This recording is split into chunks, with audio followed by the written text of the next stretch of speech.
He has established a new technical community, Basin Petroleum Systems Analysis. Obviously, the most common application of Basin Petroleum Systems analysis is in petroleum exploration, and that is related to oil and gas and the energy transition. And so I'll talk a little bit about the possible impact of the energy transition. Let's see what happens. First, a little commercial for the EAGE, founded in '51, Professional Association for Geoscientists and Engineers. Global network, approximately 19,000 members. 2 divisions, oil and gas and near surface geoscience. And definitely recommend anybody, to everybody, if you are not yet an EAGE member, check it out at eage.org. If you want to join the community, it's on LinkedIn. This is this Basin Petroleum Systems Analysis community. There are about 400 members in the community. You're welcome to join and participate in the discussions. So talk today, role of oil and gas exploration in the global energy transition. And it's definitely a hot topic for just about everybody on the planet, I guess. And because it is really a major historical change for industrialized society, the energy transition. And we'll talk a little bit about this in a moment, look at some data. And at the end, we'll have a Q&A session. And all of the questions can be submitted in the chat box, please. I'm a geologist. I've retired from Schlumberger last year after 40 years in the industry. And most of that more or less directly involved with exploration and exploration technology. The pleasure of traveling a lot and learning a lot from companies to see how they operate. So the talk, just a second, I just need the cursor again. 3 main points. Some data, the data foundation. So this discussion on the global energy transition that's ongoing is a big topic in the media, in news items. You'll see a lot of talk about it. And what is, let's just say, occasionally missing is a look at the data. A lot of statements are made, and but it's just buzzwords, and it's not always founded in the actual data. So we'll have a quick look at some of the data, the underlying data that everybody should be aware of, I guess. Then we'll have a look at energy demand and supply projections. And specifically then for oil and gas, and we'll look at projections that are widely available until 2050, most of them. And then in the third part, we'll look at market conditions. And these are some challenges a little bit that the industry is facing. And I assume that everybody is aware, if you're following the news, the industry news and business newspapers, etc., that the IEA, the International Energy Agency, has recently published reports which are quite interesting. So we'll just have a look at this. The first point is we just need to look at some basic data, and the first one is population growth. And I've given a lot of student lectures, and I think all of us, we talk with friends and family, etc.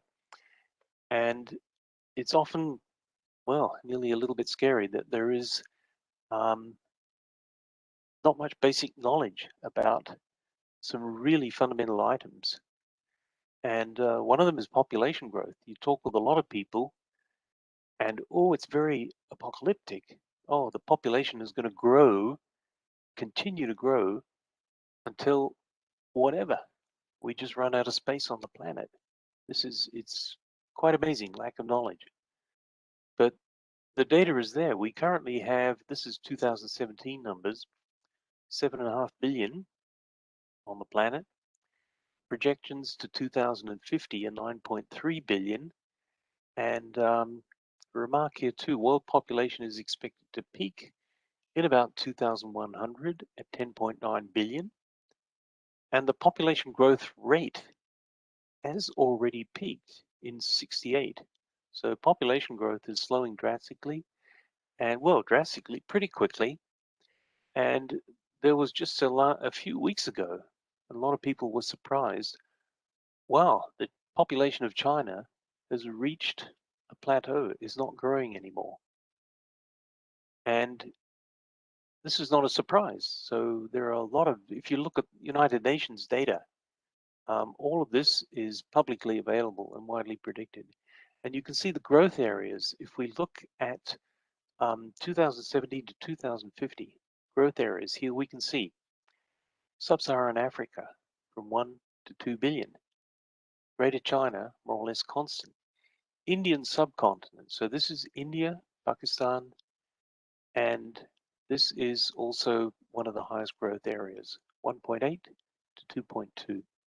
We can see other areas. We look at, where's Europe? There's Europe, stable. So the growth curves, the population growth curves, and we obviously know these are directly connected to energy consumption. They're actually flattening. Next one is GDP per person. So GDP is just a lot of discussions, but it's a reasonable measure of the growth of wealth. And you can see these bubbles here. It's improving. It's growing everywhere. Economies are growing everywhere. And this is a trend that will continue. And you can see some pretty drastic increases here, for example, in China. But we can also see Sub-Saharan Africa. It is increasing rapidly. And if you look at these GDP numbers, they might seem low, but this is where, for example, Southeast Asia was or is now. So Sub-Saharan Africa will grow to the levels that we have in Southeast Asia at the moment, and it will continue. What we're interested in is energy use. And this is a really interesting topic because also a common public perception is, oh, population is going to grow, it's going to explode. And so obviously energy use is going to grow. But what is very clear is that energy use per person is decreasing everywhere. Efficiency is increasing, and this has many reasons.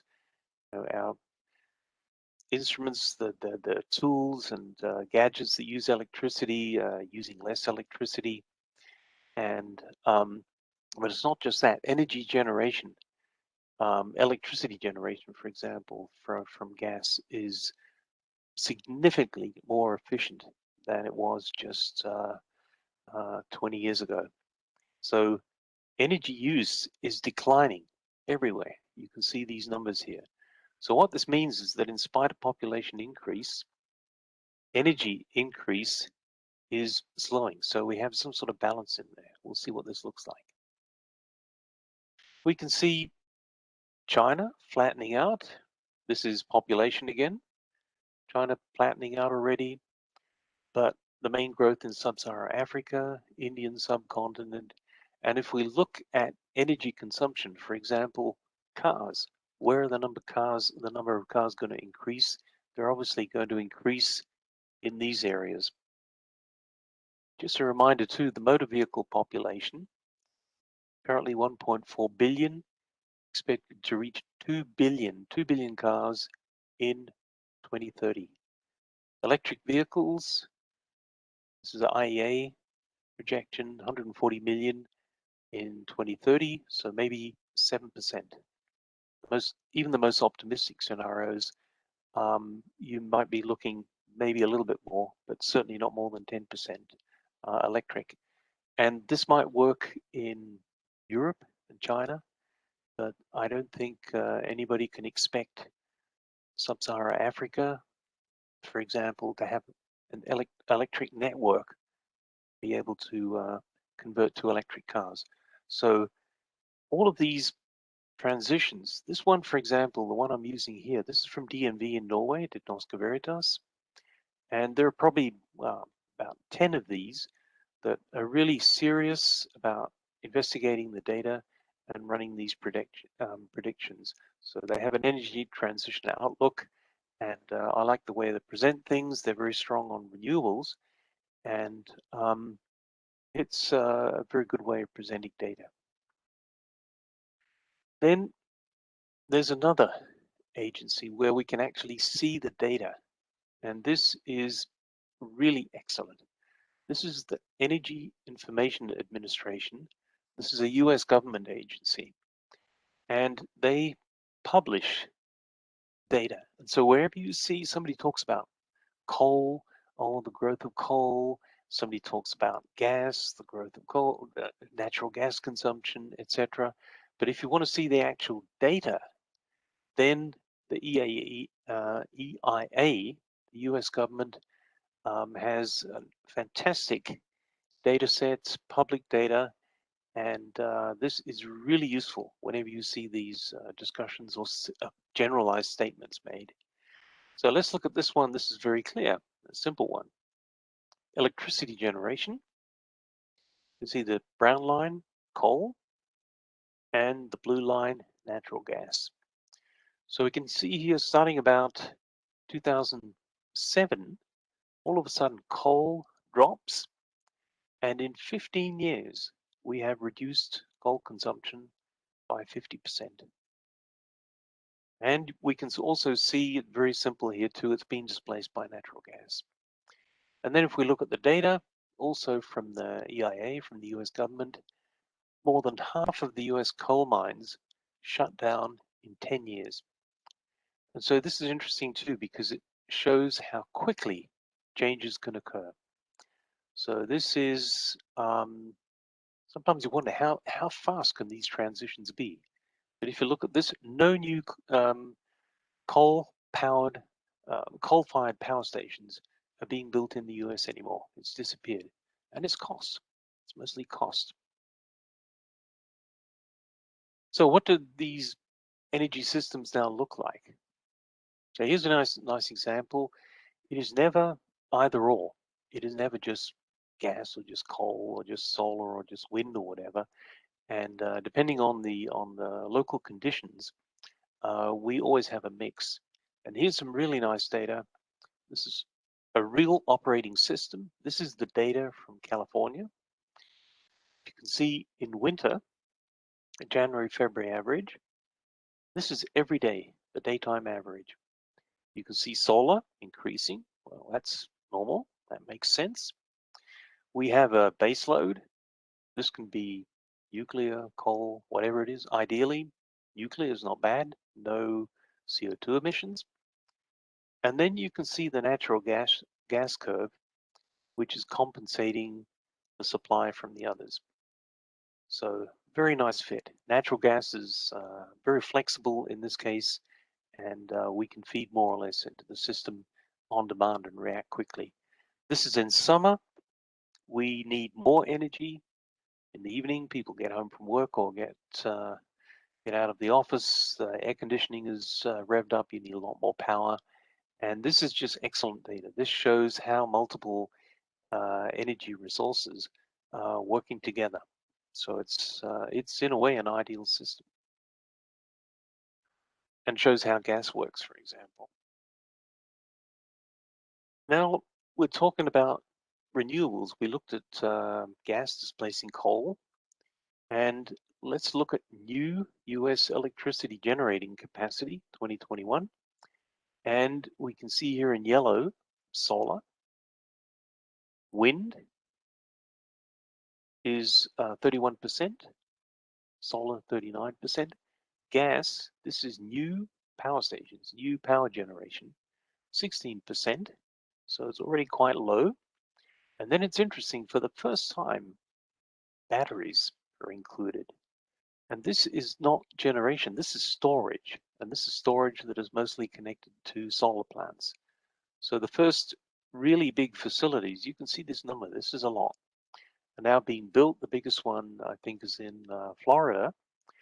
And this means that gas could gradually be displaced for electricity generation as the complementary fuel by storage. And this is in spite of the fact that when you store electric energy in batteries or in pumped storage in dams, you always lose about 20% of the energy. And that is a lot. 20% is just lost every time you store it. But still, batteries are apparently becoming competitive to stabilize the networks. And you can see here too how sensitive the systems react to costs. So rising fuel costs possible, natural gas just goes up a little bit, and the people who are building and planning power stations and switching them on and off react immediately, and you can see a drop now. This is forecast from 2020 to for the next 2 years, a drop in natural gas and coal increasing again, and renewables, non-hydro renewables. So this is wind and solar switching, increasing 12, 14, 16%. So this is the way we should look. If somebody says gas is going to replace everything, it's not going to happen. If somebody says coal is dead, well, it's not quite dead yet.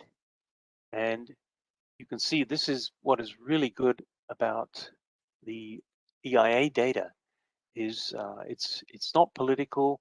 You can see the drop in coal that we saw on the previous slide here. This has nothing to do with politics or any political statements. It's purely based on cost. So it's important. There is a lot of generalized statements made, but there is data available, and the EIA is a great resource. So now we look at some projections. Once again, we'll use the DNV data from the Norwegian group. Just a reminder, this is EIA data, world electricity generation. And once again, you always need to be careful. Are we looking at primary energy, or are we just looking at electricity generation? And this is often very confusing. You see headlines, oh, growth in gas, growth in renewables, growth in this, solar, wind, etc. And but people often forget to check, well, are we talking about total energy supply or electricity generation? And electricity generation here, you can see globally, coal 38% in 2018. And if we look at solar, it's still at 2%. So we're still at about 80% for fossil fuels here. Then now we look at, we're here at 2020. So we can see the total primary energy supply by source. We can see coal declining. This is now projected to 2050. And oil looks a little bit less. The gas thing seems to be getting even bigger. And then we have nuclear. And up here you can see coming in blue, wind, and yellow for solar energy. And here, this kink, this is the Corona kink. It's quite impressive. It really is global, the kink down here. So the interesting part of this plot is that DNV and this specific scenario, note these are all scenarios, but this is a scenario they think is highly probable. Global energy demand could peak by 2035 due to efficiencies. Efficiencies not just in consumption, but efficiencies also in energy generation. This has been a huge impact, gas. This is why gas is dominating or really increasing a lot because of efficiencies. Up to 60% converted into electricity in combined cycle gas power stations. At the same time, non-fossil energy supplies projected here by DNV could increase from about 20, maybe even up to 50% in the next 30 years. Now we just look Also need to be careful. It's always the same if you look at these plots. This is cumulative. These are just stacked on each other, so it makes it difficult to see individual trends. So from the same data, we'll just extract the fossil fuel contributors, the three big ones, oil, coal, and gas. And we'll look at the growth projections for solar and wind, which are still quite low. We can see oil dropping. We probably already passed peak oil. There's a gradual decrease. Coal, we've already seen that. Peak coal is already passed, and it is dropping rapidly. And its cost, obviously cost includes removing particle emissions, etc., if you use it to generate electricity. So coal is dropping a lot. And then we see gas, and this is the interesting one here.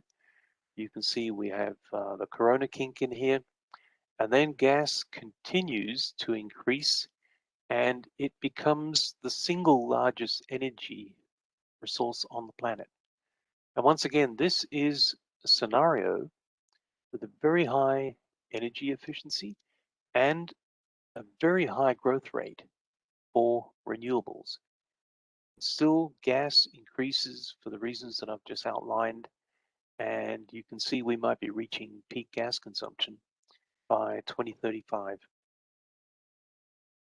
And this is natural gas demand 2020 to 2050, the largest global energy source, single energy source from 2025, and it will remain, we can see here, up to 2050, we're really not much lower than we are at present. And once again, this is a scenario with rapid growth of renewables.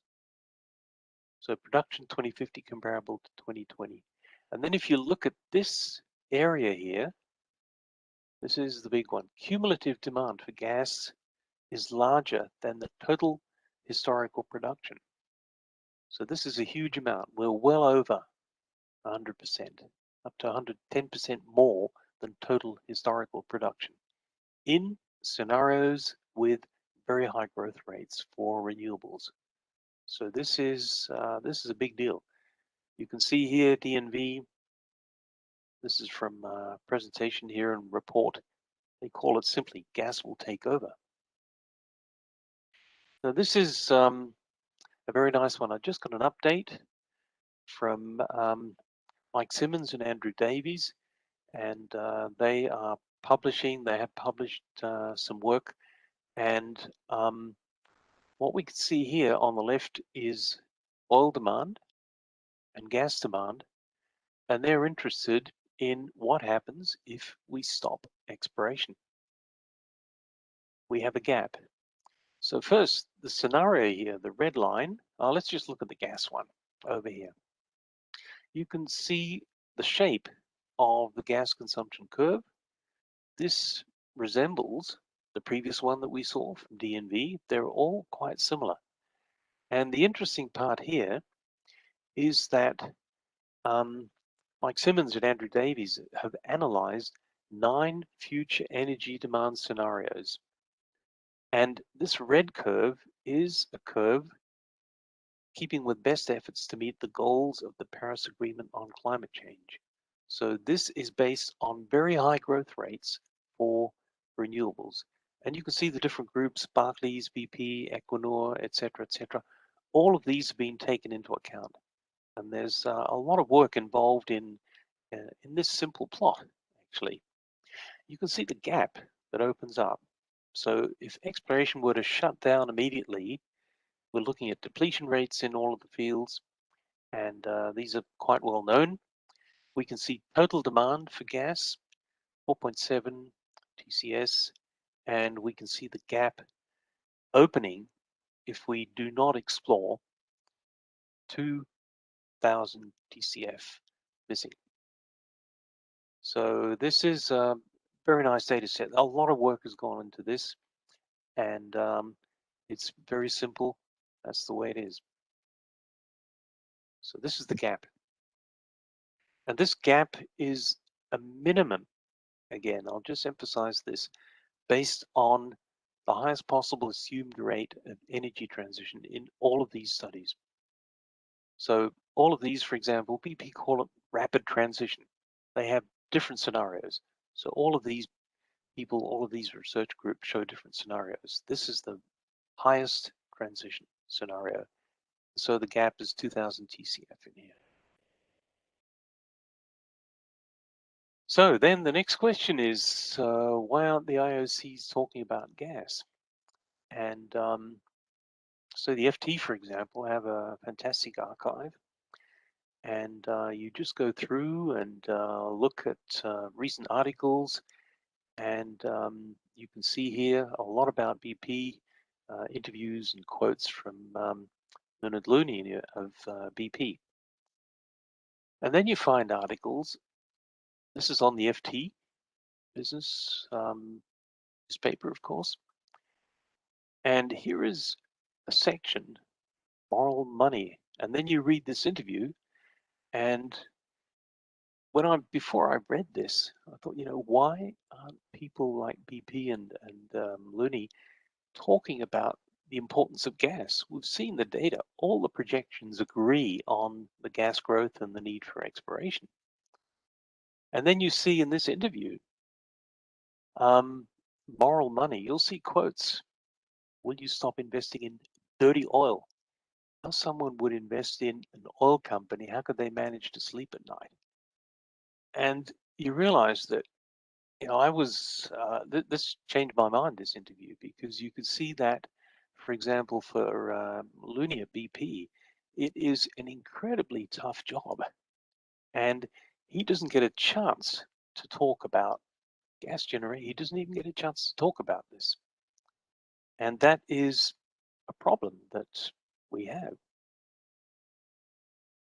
Now, the latest news here is the IEA World Energy Outlook Spectral Report, which was released, and a lot of it was quoted in the press, of course, and it's called Net Zero by 2050. And just a sec, it's called Net Zero by 2050, a roadmap for the global energy sector. So some of you might have heard of it, seen reports in the press, the headlines. And what you don't see very often in the press is that this was published together with a report. Oh, sorry.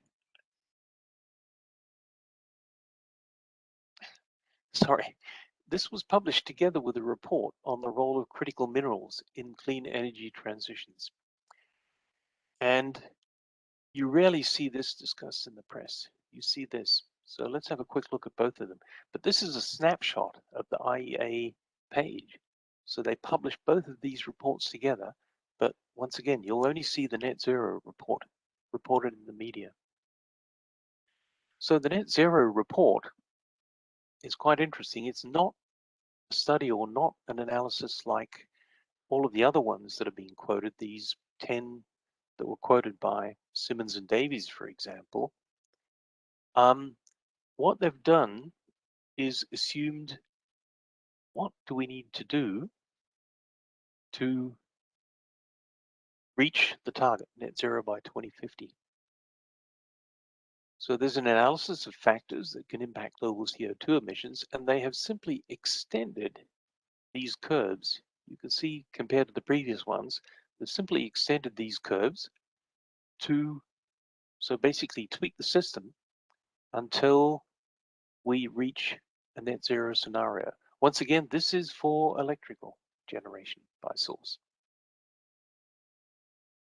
So they present then more than 400 milestones, and they call it what needs to happen and when to reach net zero CO2 emissions by 2050.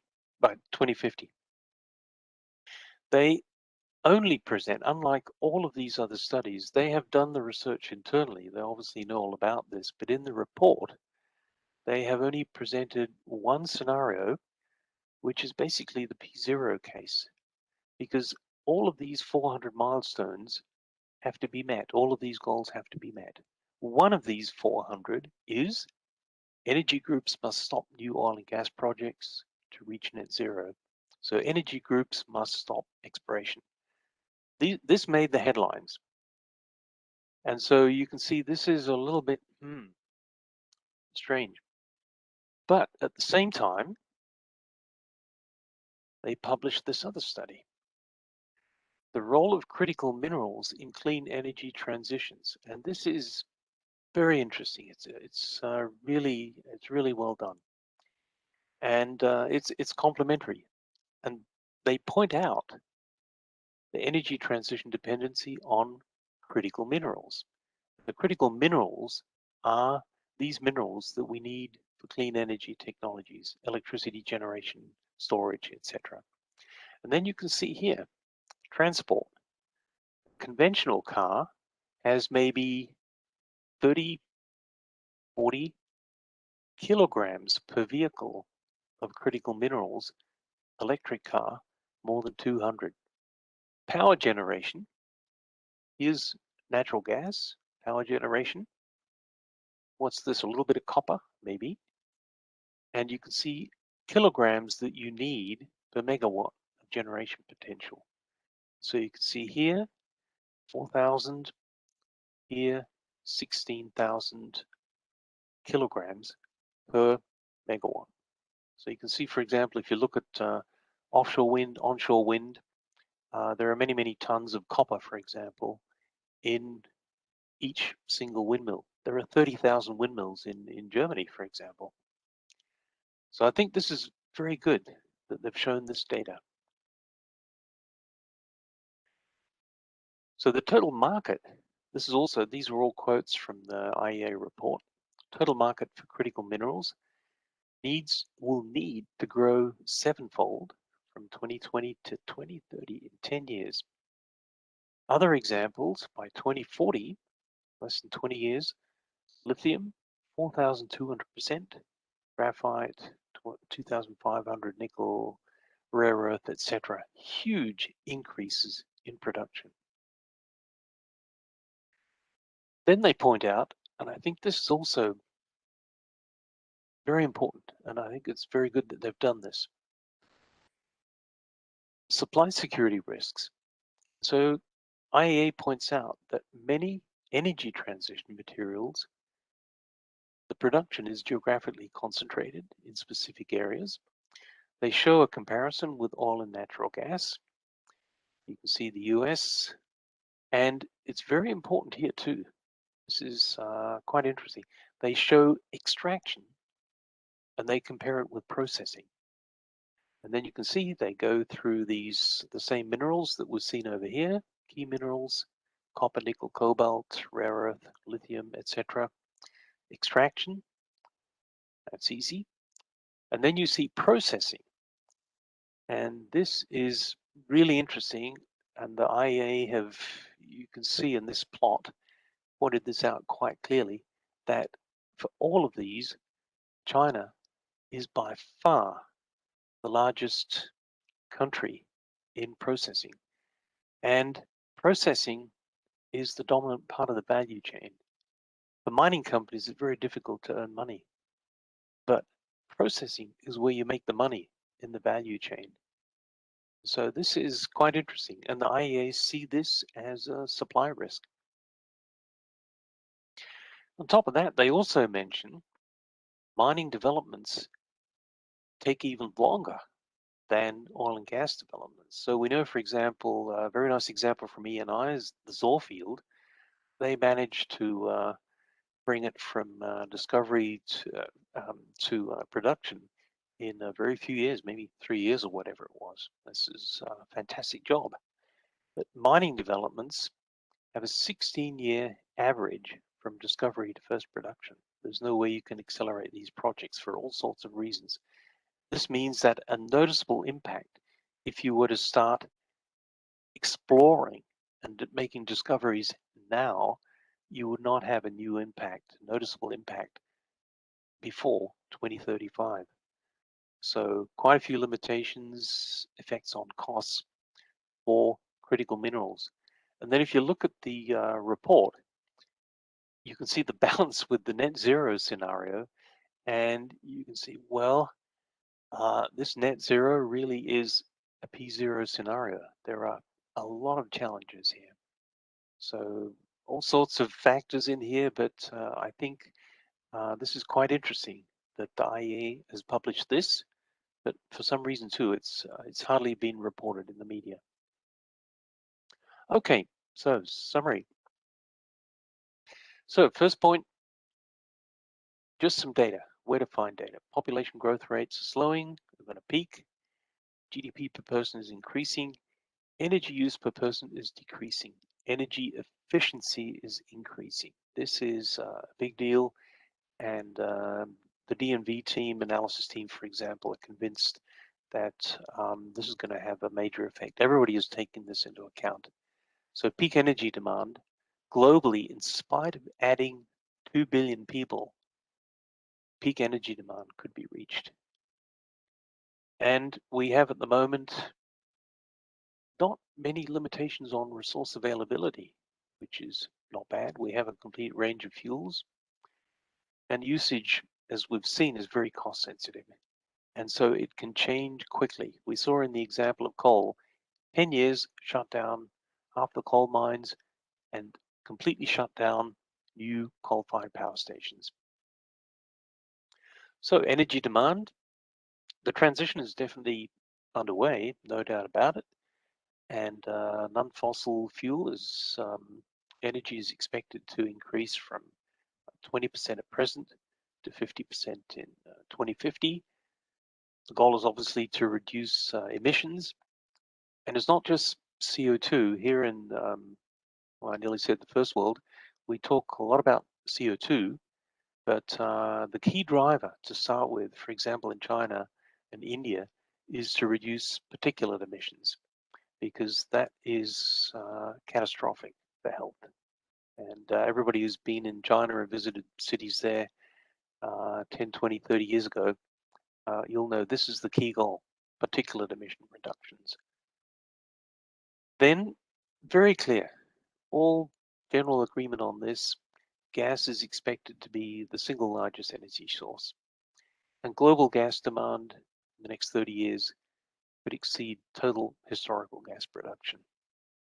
And this will not work, and I think Simmons and Davies have shown this quite nicely. They've just picked the data from all of these, from 9 of these big studies, and it will not work without exploration. There's just no way you can shut down exploration. So then the IEA report, big headline. You can develop a scenario for rapid transitions. And for example, this was done by the IEA. 400 milestones, what needs to happen. But this is not an analysis with different scenarios like all of the other reports that are quoted. And this is basically a P0 case. But the IEA point out the dependency on critical minerals. And this is, I've seen some report, this is the first time that this has really been done in detail like this. And this is a very interesting aspect. So they published these together just a few days apart.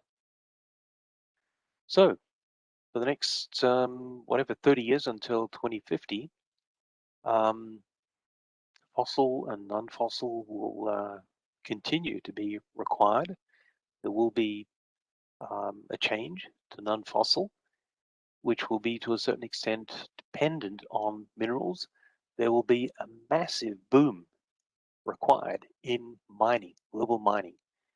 And anybody who's been working in the mining industry and has tried to open a mine somewhere, you know what the problems are. It takes a huge amount of time. I don't think mining in Europe is even expected. Nobody likes mines. Right. So that's the summary. And once again, a little bit about the data and information. The Energy Information Administration in the US, as I say, is really just reporting the data. This is great work. And what I can recommend here, they have an email subscription called Today in Energy. There is so much information available, but you can subscribe to this. You get one little email per day. Once a week, there's a little snippet of information in there, which is useful and worth saving. Then there are probably, well, maybe even 10, let's say roughly serious energy transition reports and analysis teams.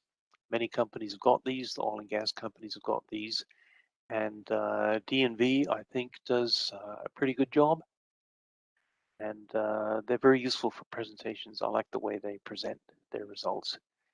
Then the International Energy Agency is the big one. If you have some time, have a look at these reports, Net Zero by 2050 and Critical Minerals, because they are the most widely discussed reports at the moment. BP Energy Outlook is one of the energy outlooks. Many companies have those, and these have also been analyzed by Simmons and Davies, and they're all relatively similar. There is general agreement on these trends. Then probably the number one plot that I'm using here, and I just got an update from Mike Simmons 2 days ago with this plot, and I'd really like to thank him for it. Very useful information they've got. There is a paper in press here that they're currently working on, where you'll see where this comes from. And if you have any questions, you can contact me. Thanks for your attention. And if you have questions, just use the chat box. And Balach in Norway will be having a look at the chat box. Okay, thanks a lot.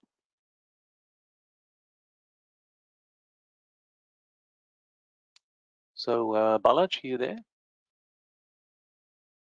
Yes, I'm here, and so far no questions yet. So if anybody has any questions to this excellent talk, just please write in the chat, and then I can read up and then can answer.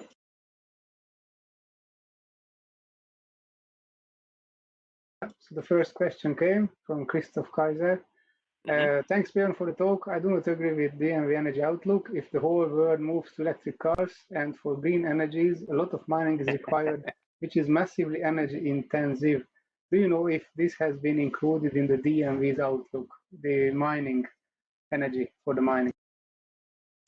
I'm sure it has, because from what I've seen, they do a very complete analysis. But I agree with you a bit there, because DNV is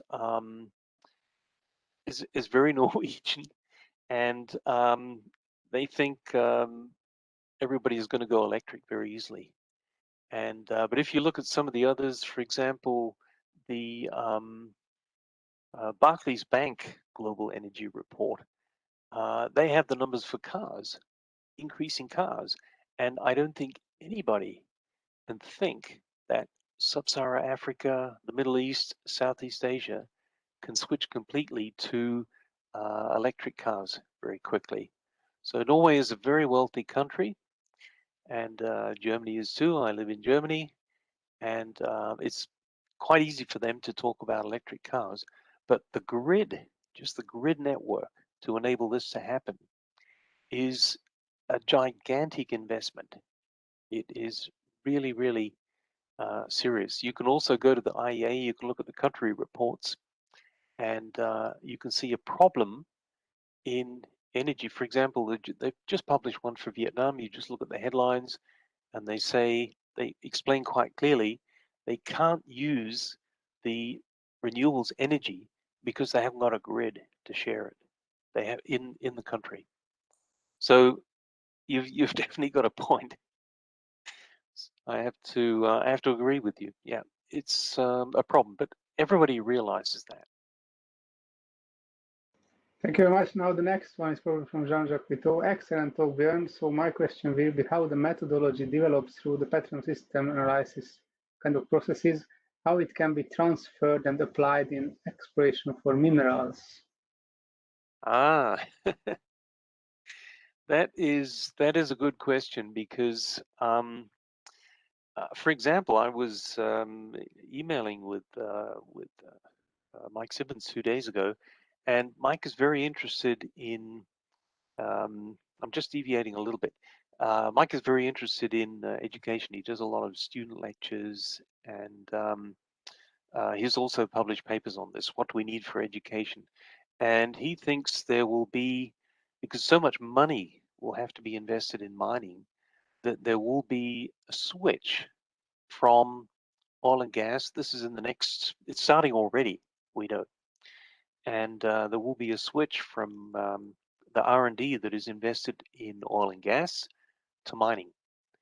And there are quite a few, but this is nothing new. This has been talked about for a long time.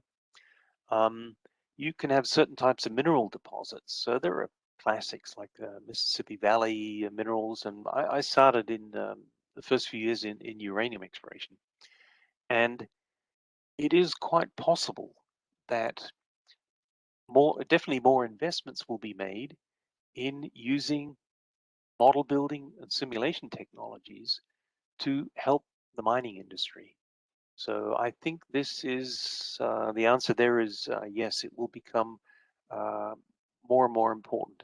For example, there's a small mining company, a lithium mining company in Cornwall in the UK. They're doing a great marketing job. There's a geologist there, a lady who gives excellent presentations, and they construct complete 3D models, and they use process modeling tools to understand heat distribution. They're interested in extracting lithium, for example, from uh, in combination with geothermal energy, which a lot of people are looking at. So I think it will be an increasing topic. And Mike, for example, is convinced that a lot of people will be shifting from oil and gas into mining. Yep, thank you very much. Now, one question from Friedman. Hi, Bjorn, very nice talk. Thank you very much. Did any of those predictions consider the potential strategy change of investors who may put their money into a market with high growth potential? Do you think investors will play a key role? Oh, 100%. Definitely. And this is why, there's a lot of pressure. If you look at the interview with Bernard Looney at BP, if you look at this, or if you look at the pressures on ExxonMobil and the board changes that are being pushed through, investors are definitely going to push for this. And this is also why something I didn't mention here, I've got it in there somewhere. There also seems to be general agreement that what will happen is that the IOCs will they will be forced to phase themselves out of the industry. They will move out of oil and gas exploration, and the NOCs will take over. There'll be a big shift to the NOCs. And if you look, was that recently Shell, for example, they have to change the structure of the company. They just sold a big refinery in the US to Pemex. The NOCs, they're not too worried about this discussion. They don't have to answer to their shareholders.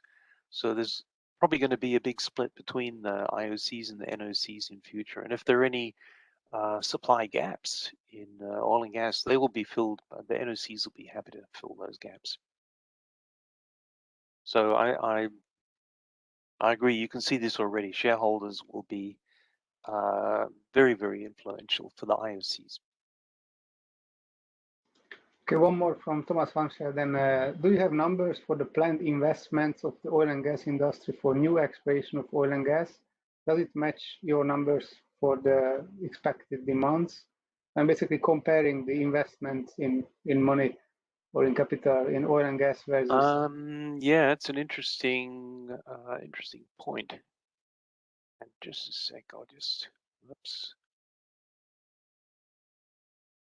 Sorry, I just wanted to.